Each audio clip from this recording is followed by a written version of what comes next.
기독교 전문 리서치 기관 The 바나 그룹이라고 있어요. 조지 바나라고 하는 분이 시작한 기독교 전문 리서치 기관인데요. 거기에서 우리 성도들이 제일 많이 오해하는 말이 있는데 그게 바로 하늘은 스스로 돕는 자를 돕는다. God helps those who help themselves. 이 말이 가장 오해를 받는 거예요. 무슨 오해인가 봤더니 80%가 그러니까 10명 중에 8명은 이 말이 성경에 있다고 믿는데요. 반응이 없는 거니까 여러분도 그렇게 믿고 있군요. 오케이. 하늘은 스스로 돕는 자를 돕는다는 말이 성경에 있다라고 많은 성도들이 착각을 한다는 거예요. 근데 그렇지 않아요. 성경에 없는 말이고 성경에서 구원론을 설명할 때 있어서는 오히려 이 말은 틀린 말이죠. 정반대의 말이죠. 제가 한번 이 말이 언제 시작됐는가 한번 조사를 해보니까 주전 4세기, 5세기까지 가더라고요.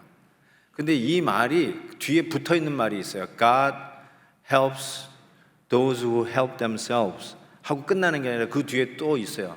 Try first yourself and then call on God 이렇게 돼 있어요. 그게 빠져 있어요. 그러니까 뭐라 그럴까요? 하늘은 스스로 돕는 자를 돕는다. 먼저 네가 시도해라. 그리고 나서 하나님께 도움을 청해라. 그러면 이 make sense 하잖아요. 이게 무슨 말인지 여러분 이해가 되시죠? 그러니까 아무 일도 안 하고 그냥 사과나무에서 사과가 뚝 떨어지기를 기다리고 있는 게으른 사람, 아무 일도 안 하고 뭐 되겠지 하고 정말 대책이 없는 사람, 그런 사람들에게 야, 너 뭐 하고 있어? 네가 할 수 있는 일 해. 우리가 그런 말을 하잖아요. 하늘은 스스로 돕는 자를 돕는다고 그랬어. 네가 좀 해야 뭘 누가 돕든지 말든지 하지. 우리끼리는 이게 이해가 되는 말인데 실은 우리 구원론의 이야기를 할 때는 이것이 영 아니라는 말씀을 드리고 싶어요. 제가 왜 이 말씀을 드리는지 오늘 말씀을 설명해 가면서 결론 부분에서 좀 더 말씀을 드리도록 하겠습니다.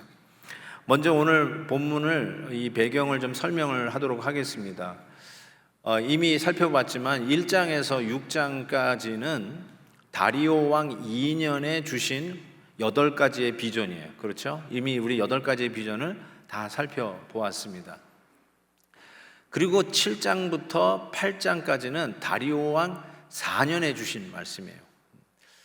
이 세계사가 좀 익숙하신 분은 저 다리오 왕이 어느 왕이냐 이렇게 할 수 있는데요. 이 페르시아 왕이잖아요. 페르시아 원년 첫 초대 왕이 고레스 왕이잖아요. 고레스 왕이 이 바벨론 포로로 잡혀 있었던 유대인들을 집으로 돌아가는 걸 허락했어요.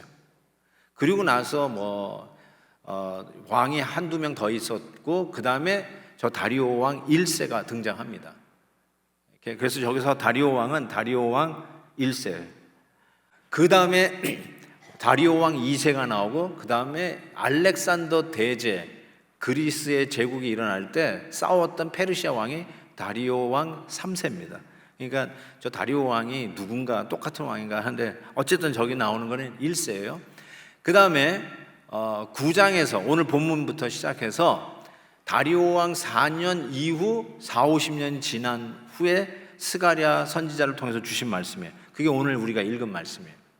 그리고 오늘 읽을 말씀은 예언이에요. 앞으로 되어질 일에 대해서 얘기했는데 이게 언제 이루어지냐면 그 이후 스가랴가 이 예언을 한 이후 150년 지난 후에 이루어졌어요. 오늘 읽은 말씀이 이루어졌어요. 누구에 의해서 이루어졌냐면 알렉산더 대제를 통해서 이 일이 그대로 이루어졌어요. 그러니까 우리들은 베네핏이 이미 이루어진 완성된 예언이 성취된 역사의 증거를 보면서 오늘 말씀을 대할 수 있는 이점이 있습니다. 이 설명을 드리면서 여러분에게 이 말씀을 드리고 싶어요. 저는 이걸 관전 포인트 이렇게 한번 생각해 봤는데 되게 오늘 우리가 계속해서 주신 말씀은 이스라엘, 돌아온 이스라엘, 그래서 return and rebuild, 다시 하나님의 전을 지으라고 하는 명령을 받은 이스라엘 백성에게 주신 그 교훈이 우리 팬데믹을 끝나고 드디어 finally return, 우리 돌아온 우리들에게 우리의 신앙을 재건하자, rebuild라고 하는 그런 컨텍스트에서 말씀을 살펴봐서 우리랑 이스라엘 백성들을 연결해서 항상 말씀을 보고 그 교훈을 나누었던 게 우리들의 관전 포인트라면 오늘 말씀은 약간 관전 포인트를 바꿨으면 좋겠어요. 오늘 말씀에 나오는 수많은 이방 도시들이 하나씩 하나씩 점령당하고 함락당합니다. 바로 우리를 그 이방, 점령당하는, 함락당하는 이방 나라와 지금 우리를 매치, 아이덴티파이 해서 오늘 메시지를 받았으면 좋겠어요. 그러니까 이스라엘의 입장에서 항상 우리가 메시지를 받았다면 오늘은 이방 나라의 입장에서 받았으면 좋겠어요. 성전을 누가 지어요? 먼 데서 온 이방 사람들이 이 유다 민족과 함께 짓는다고 그랬잖아요. 먼 데서 온 사람들이. 즉, 먼 데서 온 사람들이 저와 여러분이라고 제가 말씀을 드리면서 그때 메시지를 받았는데 오늘도 우리는 먼 데서 온 이방 나라 사람이에요. 그래서 이방 나라의 관점에서 오늘 메시지를 받았으면 좋겠습니다. 자, 오늘 수많은 도시들이 하나씩 하나씩 함락되고 하나님이 멸망시킨다고 했는데 역사적으로는 알렉산더 대제가 하나씩 하나씩 전부 점령했어요. 세계의 전투라는 말로는 설명이 안 되는 역사상 가장 큰 전투였다고 하는 것이 소위 The Battle of Issus, 이소수 전투예요. 이 마게도니아에서 일어난 20대 젊은 장군 알렉산더가 일어나서 그 당시에는 감히 누구도 건드릴 수 없는 페르시아 제국을 점령하기 위해서 이 마게도니아에서 그 유럽과 아시아를 나누는 바로 그 바다를 건너서 터키에 도착합니다. 그래서 지금 터키에 와서 그 엄청난 전쟁을 하는데 그 전쟁에서 이겨요. 그리고 나서 BC 333년, 재밌죠? 333, 이거는 다 외우실 거예요. 그때 일어난 게 이수스 전투예요. 이 Battle of 이수스. 이 이수스 전투에서 수적으로도 1대2 정도로 페르시아 군인이 훨씬 많았습니다. 근데 이 알렉산더 대제의 군인들은 정병들이었어요. 훈련받은 정예의 부대들이었어요. 항상 이 처음에 나서는 이 군인들은 18 feet의 이런 창을 가지고 나갔어요. 그게 9,000명이에요. 9,000명의 군대가 18 feet 창을 가지고 전진해 갔어요. 그건 정말 가공할 만하더라고요. 그런데 이게 좀 좌우로 방향 전환이 쉽지 않으니까 좌우로는 기병대가 자리하면서 좌우를 지켰어요. 진짜 대단한 그 전쟁사를 보시면 너무너무 재밌습니다. 그 이수스 BC 333년 전투 상상지 못하게 알렉산더 대제가 대승을 거둡니다. 그리고 나서 이 유브라데강 저기 바벨론 이쪽으로 페르시아 심장부로 치고 들어가는 것을 유보하고 오늘 본문에 나와 있는 이 지중해 해변의 도시를 하나씩 하나씩 다 점령하기 시작해요. 왜냐하면 여기서 페르시아에게 제공하는 수많은 그 공급되는 양들이 많았어요. 그래서 하나씩 하나씩 점령하는데 제가 한번 지도를 보면서 어떤 도시들, 오늘 본문에 나와 있는 그 도시들이 어디에 위치했는지를 하나씩 보여드릴게요. 하드락부터 시작되죠.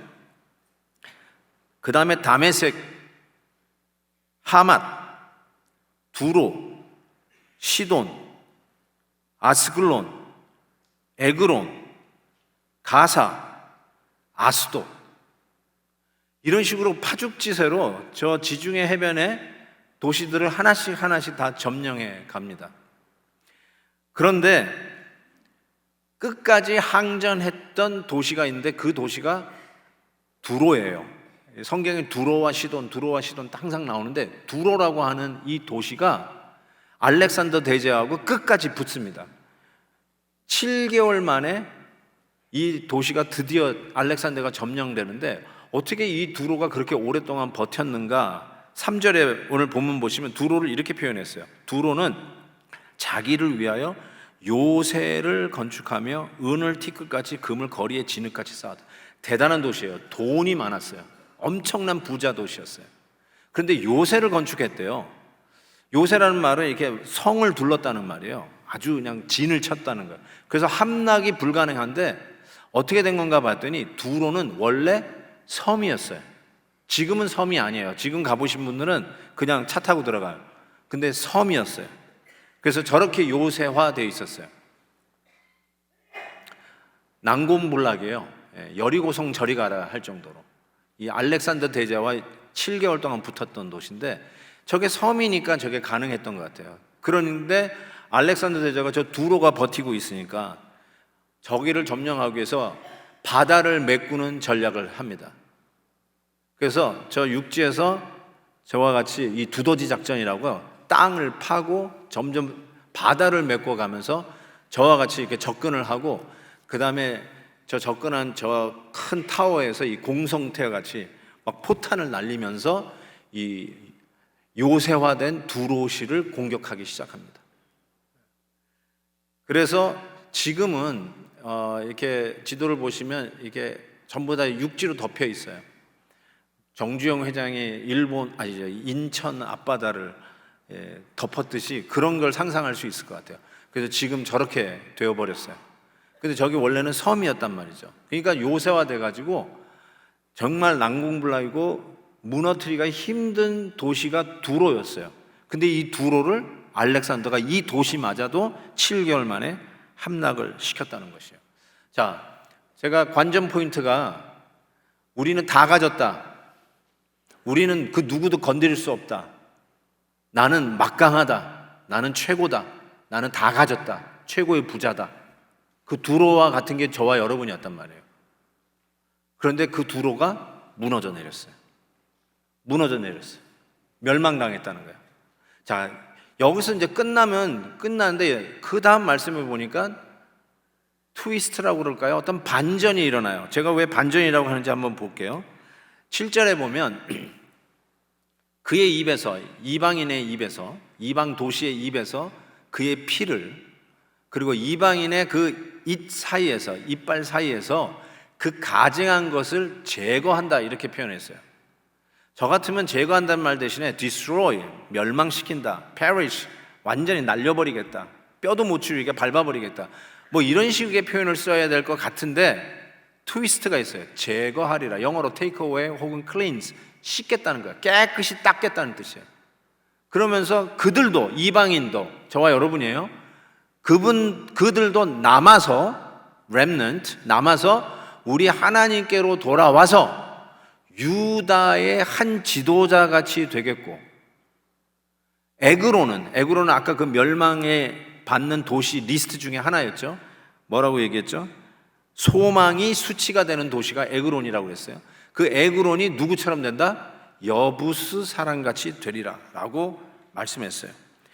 이게 왜 트위스트냐면 여부스 사람이 여러분 누구냐면 출애굽한 백성이 드디어 여호수아 장군과 더불어 가나안 땅, 약속의 땅을 치고 들어갔어요. 그리고 여리고성을 점령하고 들어가서 드디어 마지막에 예루살렘을 점령해야 되잖아요. 근데 그 예루살렘에 이미 살고 있었던 가나안 족속이 여부스 족속이에요.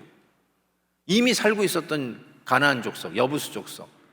그런데 그 여부스 족속에 대해서 여호수아 보니까 이렇게 돼 있어요. 예루살렘 주민 여부스 족속을 유다 자손이 쫓아내지 못하였으므로 여부스 족속이 오늘까지 유다 자손과 함께 예루살렘에 거주한다.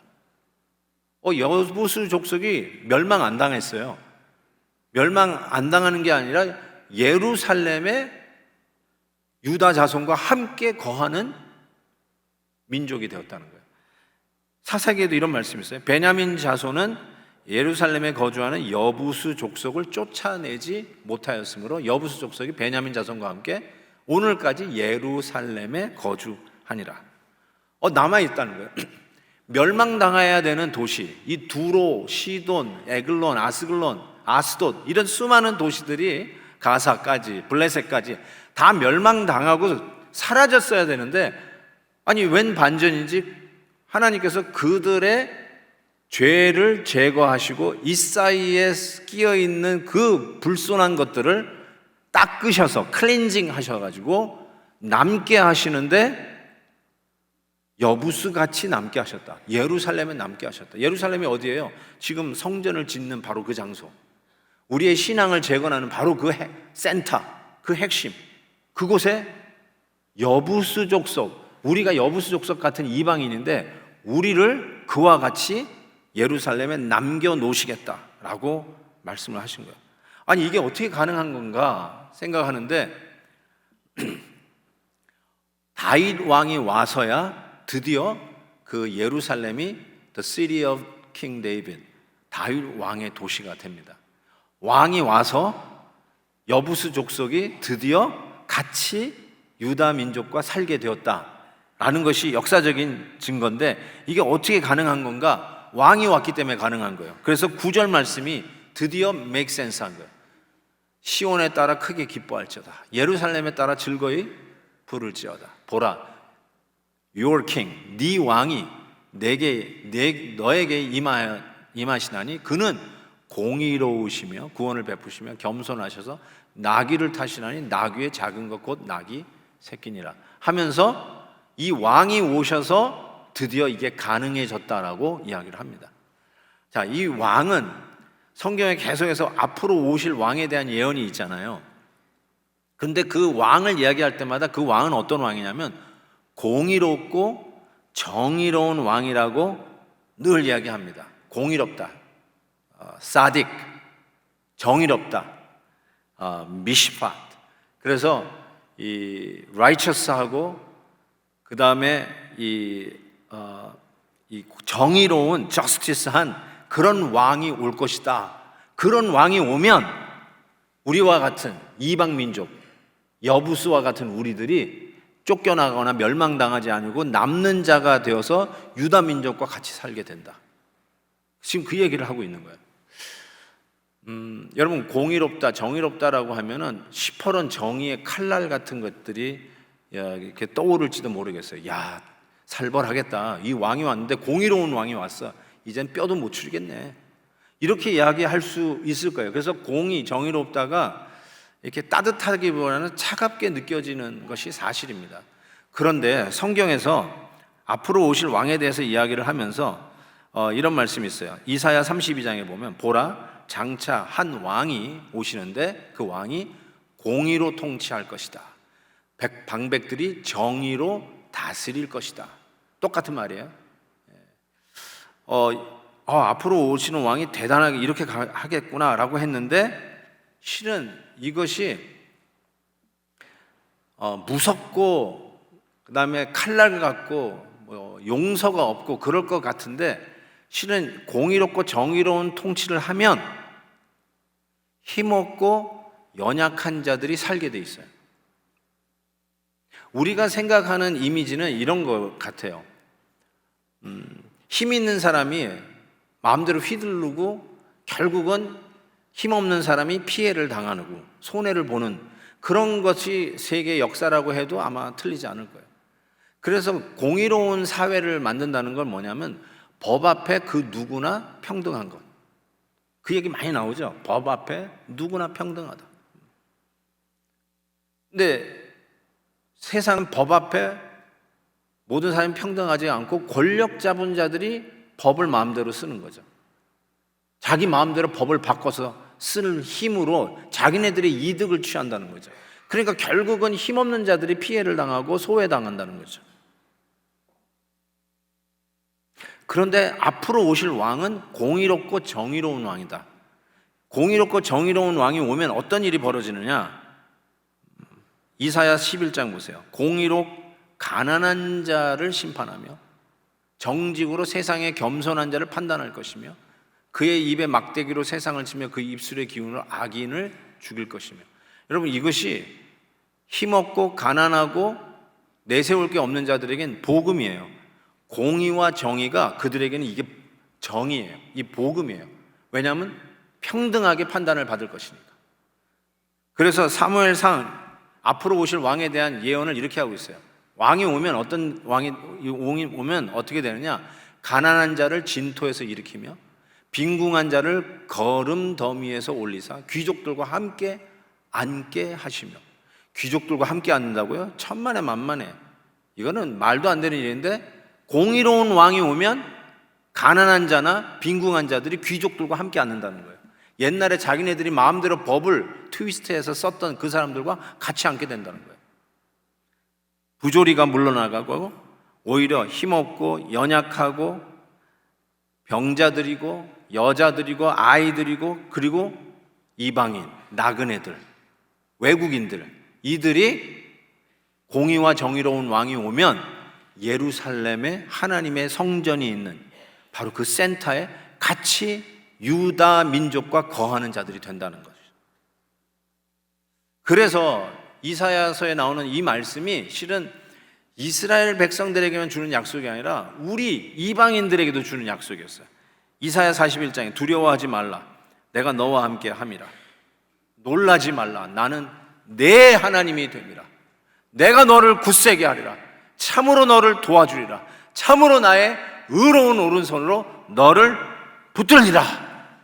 이게 바로 우리에게 주시는, 우리가 이방인이지만, 우리는 여부수 족속이지만, 우리는 두로에서 망한 이방인이고 이제는 멸시 천대를 받을 수밖에 없는 포로민으로 살 수밖에 없는 우리들인데, 공의로운 왕이 오고 정의로운 왕이 오시면 우리는 그게 사는 거예요. 사는 거예요. 그래서 저 말씀이 우리에게 주시는 복음이 되는 것이죠. 한 가지 더 감사한 거는 이 공의롭고 정의로운 왕이 어떤 왕이냐면 나귀 새끼 타고 오는 겸손한 왕이에요. 겸손한 왕이에요. 그래서 이 예언은 실은 야곱이 자기의 자손들을 축복하는 게 창세기 마지막에 나와 있잖아요. 그러면서 유다에 대한 축복을 보니까 이렇게 돼 있어요. 규가 유다를 떠나지 아니하며, 규는 임금이 잡고 있는 지팡이에요.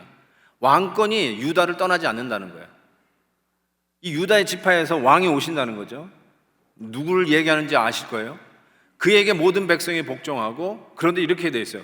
벌써 이 창세기에서부터 나오는 말인데, 그의 나귀를 포도나무에 매며 그의 암새끼 새끼를 아름다운 포도나무에 맬 것입니다. 앞으로 오실 왕은 나귀 새끼를 탄다는 거예요.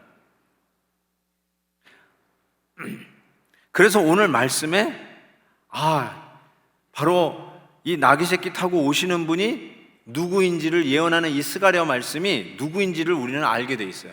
요한복음 12장에 이런 말씀이에요. 예수는 한 어린 나귀를 보고 타시니 기록된 바 시온에 따라 두려워하지 말라. 보라, 너의 왕이 나귀 새끼를 타고 오신다 함과 같더라. 예수 그리스도 왕중왕이, 정의롭고 공의로운 왕이, 그것도 겸손하게 나귀 새끼 타고 오시는 왕이 오면 저와 여러분 같은 이방인에게 소망이 생기는 거죠. 내세울 거 없는 우리들에게 드디어 살 길이 열리는 거죠. 멸망당할 수밖에 없는 우리들이 어떻게 예루살렘에 거할 수 있을까? 어떻게 하나님을 섬기는 성전 안에 거하는 민족이 될 수 있을까? 공의로운 왕이 오면 이게 가능하다는 것이에요. 그러면서 오늘 본문 마지막 절이에요. 이 말씀을 이게 이렇게 풀려요. 내가 에브라임의 병거와, 에브라임은 북쪽 이스라엘이죠. 그 대표하는 지파가 에브라임 지파잖아요. 에브라임의 병거와, 그 다음에 유다를, 남쪽 유다를 상징하는 예루살렘, 예루살렘의 말을 끊겠고, 병거와 말을 끊겠다. 이게 무슨 말이에요? 전쟁이 끝난다는 거예요. 활도 끊으리니 그가 이방 사람에게 화평을 전할 것이요. Finally, 이 임금이 오시면, 이 왕중이 오시면 남북이 통일된다는 거죠. 더 나아가서 보세요. 그의 통치는 바다에서 바다까지, 유브라데 강에서 땅 끝까지. 유브라데 강이 페르시아 끝이에요. 그렇죠? 페르시아 끝이라고 할 수 없어요. 페르시아의 중심이고, 그리고 저 인도 국경까지 가는 것, 그 땅 끝까지. 그것이 어떻게 돼요? 그 통치가 임할 것이다. 세계의 평화도 이 임금 왕중왕이 오시면 된다는 것이죠. 이게 스가랴 선지자를 통해서 우리에게 보여주시는 예언의 말씀이에요. 지구상의 유일한 분단 국가가 우리 대한민국이라며요. 그래서 어떻게 하면 에브라임과 예루살렘이 통일될까? 어떻게 하면 서울과 평양이 통일될까? 우리 성도들은 늘 그래서 기도하잖아요. 우리 해외에 나와 있는 여러분들이 훨씬 더 조국을 위해서 많이 기도하잖아요. 한국도 가끔 나가서 보면은 대표 기도하는 분들의 기도를 듣는데, 통일을 놓고 기도하는 분 거의 찾기 힘들어요. 근데 우리는 늘 통일 놓고 얘기하잖아요. 복음으로 통일되기를 위해서 늘 기도하십시오. 뭐 힘으로 눌러서 통일하는 것 모르겠습니다. 복음으로 통일하는 것이 뭔지 구체적으로 어떤 정치적인 형태를 취할지는 저도 잘 모르겠지만 분명한 것은 예수 그리스도 왕 우리 주님이 오셔야 이게 통일이 가능하고 세계 평화도 그게 가능한 것이죠. 그거를 스가랴 선지자를 통해서 보여주셨다는 것입니다. 자, 그런 의미에서 오늘 던지는 질문이 이거예요. 누가 진정한 이스라엘인가? 누가 진정한 유다 백성인가? 누가 진정한 예루살렘 성전에 거하는 예배자들인가? 이 질문을 던질 수밖에 없어요. 어제 우리 헵시바에서 조태원 목사님이 누가 진정한 유다 백성인가? 누가 진짜 이스라엘 백성인가? 그 질문 던졌잖아요. 이면적으로 외형적으로는 뭐 혈통이 이스라엘 백성이면 이스라엘 사람이라 할 수 있지만 내면적으로 진짜 이스라엘이 누구냐는 거죠. 로마서에서도 진짜 아브라함의 자손이 누구냐? 진짜 크리스찬이 누구냐? 오늘 말씀이 바로 그런 것 같아요. 예루살렘에서 태어났다고 예루살렘에 거할 수 있는 자격을 가진 것이냐? 오늘 말씀 보라. 여부수 족속같이 하게 돼요. 멸망당할 이스라엘 이방인들이 여부수 족속같이 유다 민족과 더불어 예루살렘에 거하는 일이 일어날 것이다. 그래서 저와 우리들이 조국을 떠나 이 미국 땅에서 살고 있으면 이 주일에 하나님을 예배하는 예배자로 오늘도 이 자리에 모여서 하나님을 예배하고 있다는 이 사실을 생각해 보면 이게 바로 에글론을 여부수와 같이 하는 하나님의 은혜가 오늘도 우리에게 임하는 것을 체험하는 현장 아니겠어요?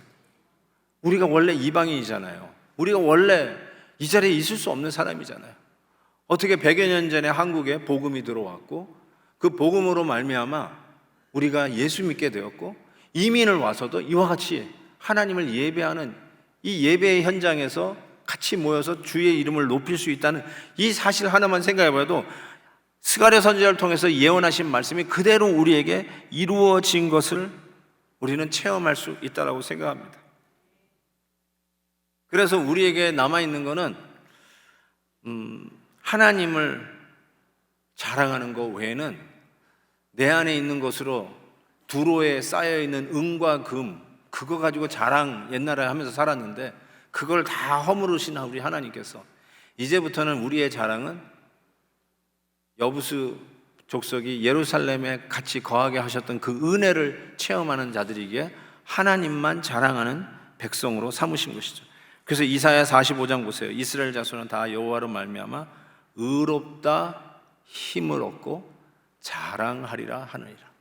우리가 이제는 진정한 하나님을 예배하는 이스라엘이 되어서 진정한 아브라함의 자손이 되어서 우리는 하나님의 의롭다 하심을 입고 나를 남은 자 삼아 주시고 의로운 왕이 오시고 공의로운 왕이 오셔서 겸손한 왕이 오셔서 우리의 죄가를 대신하시면서 우리를 하나님의 자녀 삼으신 것에 너무너무 감사해서 이제는 하나님만 자랑하며 사는 민족이 되었다 이렇게 말씀하는 거죠. 아멘입니다. 그래서 에베소서 2장에 이렇게 얘기하고 있죠. 너희는 그 은혜를 인하여 믿음으로 말미암아 구원을 받았으니 이것은 너희에게서 난 것이 아니요 하나님의 선물이라. 네가 뭔가 좀 잘하고 뭔가 업적을 쌓은 행위에서 난 것이 아니니 이는 누구든지 자랑하지 자기가 뭐 된 것인 양 자랑하지 자기가 뭔가 대단한 업적을 이룬 것을 이력서에 쓰는 것을 자랑하지 못하게 함이라. 그래서 고린도전서에는 이런 말씀했어요.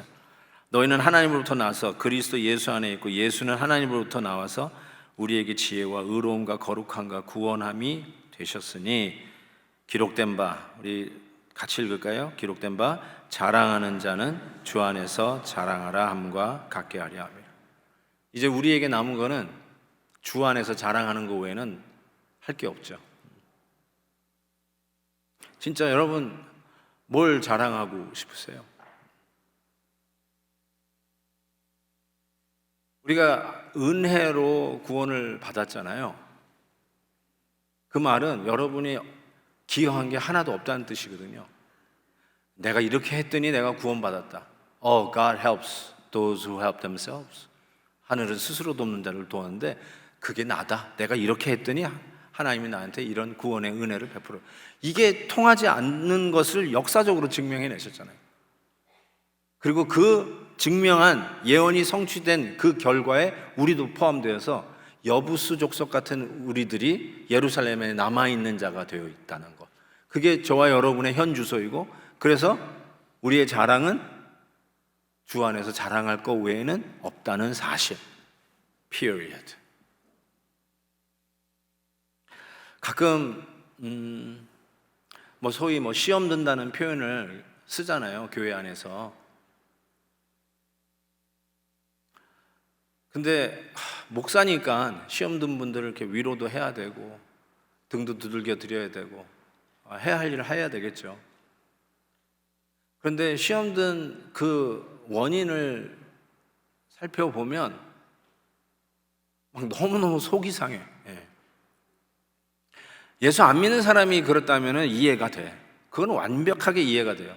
근데 예수 믿는 사람, 즉 자랑할 것이 주 안에서 자랑할 것밖에는 없는 저와 여러분, 우리가 내세울 것이 있다면 나를 멸하지 아니하시고 제거하시고 닦아주셔서 남게 하셔서 예루살렘에 거하게 하시는 그 은혜 외에는 자랑할 게 없는 우리들이 시험 든 이유를 가만히 보니까 그런 게 아니야. 내 이름이 주보에 안 나와가지고 시험 들어가지고, 죄송한 표현이지만 그 수준뿐이 안 돼요. 그래서 속이 상한 거예요. 정말 멋있는 거 가지고 시험 들었으면 좋겠어요. 왜 나를 순교의 현장으로 안 보내십니까? 나 이런 교회 처음 봤습니다. 이러면 내가 이해가 돼. 근데 자기 이름이 안 됐다고. 실질적으로 저에게 일어난 일을 한번 얘기해 볼까요? 울면서 왔어요. 주보를 들고. 우리 교회는 아니에요. 그러고 왔어요. 나 큰일 난 줄 알았어요. 왜 우세요? 그랬더니 목사님, 제 이름이 집사로 나왔어요. 제가 장로인데 집사로 나왔대요. 그걸 가지고 울면서 가지고 왔어요. 이 수준뿐이 안 돼. 믿는다면서 이 수준뿐이 안 돼요. 우리 안에 자랑할 것이 나 같은 죄인 멸하여 예루살렘은커녕 그 근처도 못 올 우리들을 하나님의 예배의 자리까지 은혜로 이끌어 주신 그것이 전부라고 해도 틀리지 않는 우리들이 주차장에서 주차 자리 가지고 싸워요. 그 정도뿐이 안 돼요. 예수 믿는 사람들이. 안 믿는 사람들 싸우는 거는 이해가 돼요. 근데 우리들이 그래요. 우리가 대단한 사람인 것 같은데, 겸손한 왕 중 왕, 낙이 새끼 타고 오신 우리들의 왕, 그것이 왜 복음인가? 근데 실은 이거야말로 동그란 삼각형 같은 모순적인 말 아니에요? 어떻게 왕 중 왕이 겸손해요? 겸손한 왕, 이건 말이 안 되는 거예요. It doesn't make sense at all. 이 세상에서는요, 왕 앞에 겸손한이라는 수식어를 솔직히 붙일 수가 없어요. 말이 안 되거든요. 그런 케이스가 별로 없거든요. 아니, 거의 없어요. 겸손한 대통령. Doesn't match. 그렇죠? They don't go together. 겸손한 대통령. 이게 같이 가요? 겸손한 굴지 그룹의 회장님. 이게 이미지가 같이 가요? 자기 것을 자랑하는 것들이 너무너무 많은 사람들, 최고의 그 엘리트를 달리고 있는 사람들, 그 앞에 겸손한 홍길동 이름을 붙여가지고 겸손한, 이게 do they go together or they don't match together?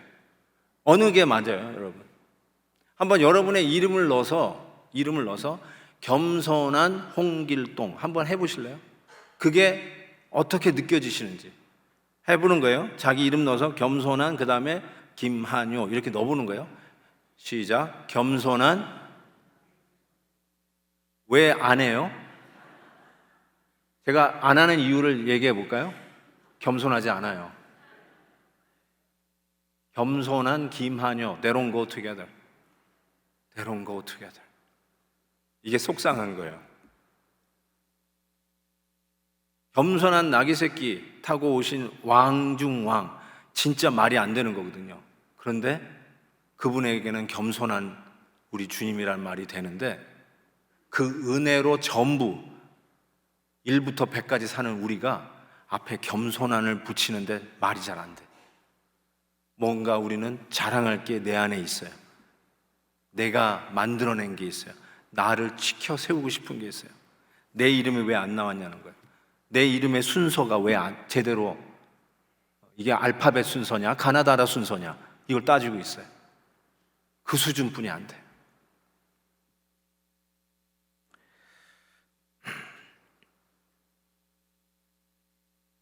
어떤 그 자매님이 자기 지갑에 남편 사진을 가지고 다녀요.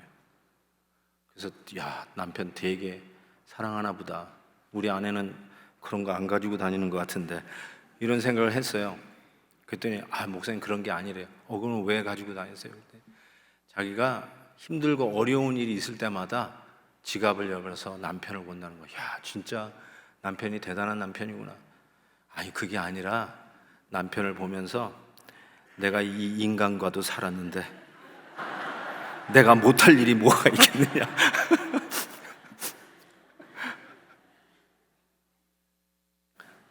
그러면은 못할 일이 없대요. 내가 이 인간하고도 같이 살았는데 내가 못할 일이 뭐. 그래서 남편 사진을 가지고 다닌다는 거예요. 오늘 다 집에 가셔서 아내들이 내 사진을 갖고 다니는지 한번 확인해 보시기 바랍니다. 여러분 사랑해서 아닐 수도 있어요. 얘가 좀 잘못됐지만요, 만약에 가능하다면 예수님 사진 가지고 다니면 어떨까요?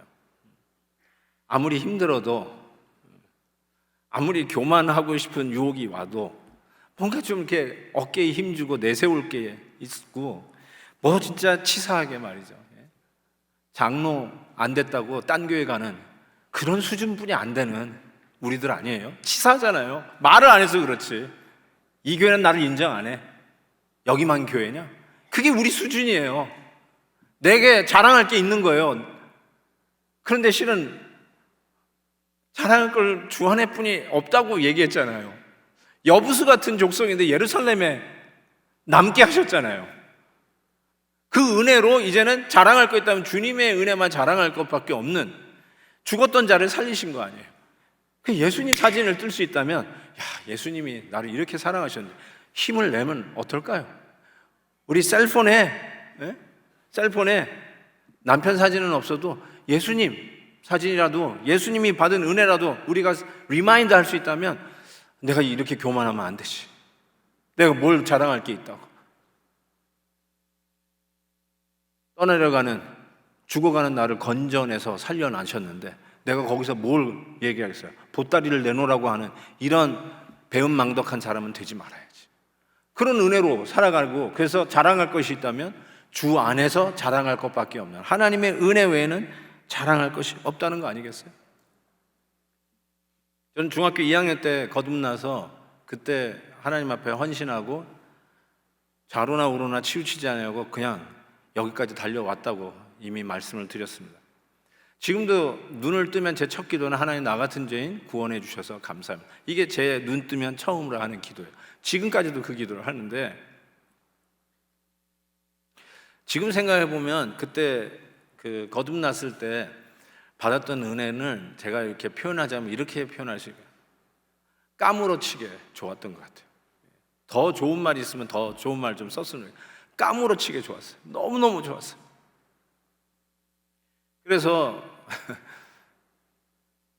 수양관에서 내려와가지고 동생들을 봤는데, 제가 제일 마시거든요. 여동생, 남동생 있는데 너무너무 좋으니까 이 좋은 은혜를 손색이 가지 않게 잘 지키려고 동생들에게 존댓말을 쓰기 시작했어요. 그래가지고 동생들이 우리 부모님한테 가서 엄마, 아빠, 오빠가 좀 이상해진 것 같아. 우리에게 존댓말 했나요? 네. 그 정도로 까무러치게 좋았어요. 너무너무 좋았어요. 그래서 지금도 감사한 게, 나 같은 죄인을 구원해 주시는 하나님 앞에 감사하고, 내가 무엇이간데 오늘도 이렇게 말씀의 사역적으로 쓰시는 게 너무너무 감사해요. 그래서 힘들고 어려울 때 나는 그게 켜져요. 교만해서 뭐 내가 가지고 의시되고 자랑할 거, 뭐 누가 무시당했다, 그래가지고 저 사람이 나를 왜 무시해? 화가 날 때 다시 켜져. 그렇지, 무시당해도 싼 죄인이지 나는. 그런데 나 같은 죄인을 하나님이 구원하셔서 예루살렘에 있게 하셨지. 이게 자꾸 생각이 나니까 거기서 자랑할 거는 우리 주님밖에 없다. 그러니까 저는 주님이 뭐 하라고 그러면 그냥 더 하고 싶어요. 주님이 너무너무나 고맙고 사랑스러우니까 뭐 하라고 그러면 더 하고 싶어요. 일주일에 하루 오라고 그러면 이 은혜를 아는 사람은 하루만 와요? 더 오면 안 돼요? 그럴 것 같아. 저는 일주일 7일 오라고 그래도 오겠어요. 그래서 목사가 됐는지 모르지만 어쨌든, 근데 여러분 일주일에 한 번 교회 오라는 거 어떻게 생각하세요? 좀 쉬려고 그러면 또 오라고 그러네. 아니 뭐 그런 거 가지고 짜증을 내세요. 갑자기 뭐 헵시바 1천은 뭐야? 이 하루 나오는 건데 또 하루 또 나와야 된다는 말이야? 왜 우리를 들들 볶아?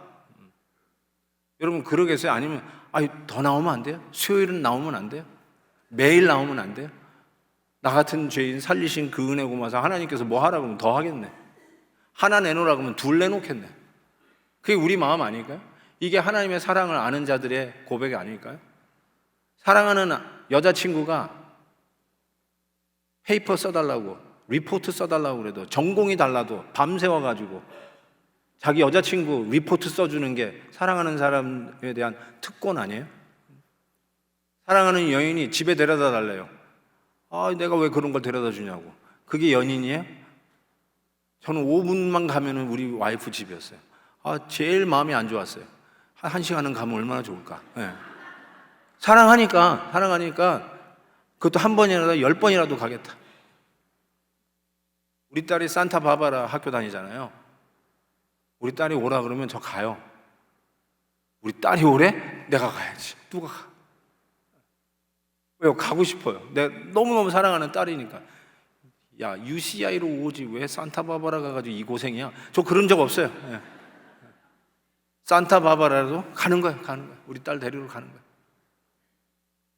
우리 주님이 나를 그렇게 사랑하셨는데 우리의 교만이 뱀처럼 고개를 쳐들 때마다 뭔가 내가 대단한 사람인 것처럼 의기양양해지고 목에 힘이 주는 유혹이 올 때마다 나를 사랑하시고 영원히 지옥 가도 할 말이 없고 항변할 수 없는 나 같은 죄인 구원하여 주셨는데 주 안에서 자랑하라.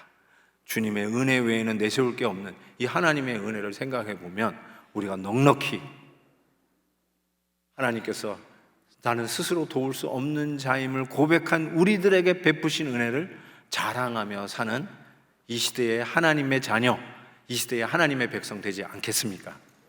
이 은혜를 누리며 살아가는 저와 여러분 되시길 주의 이름으로 축복합니다.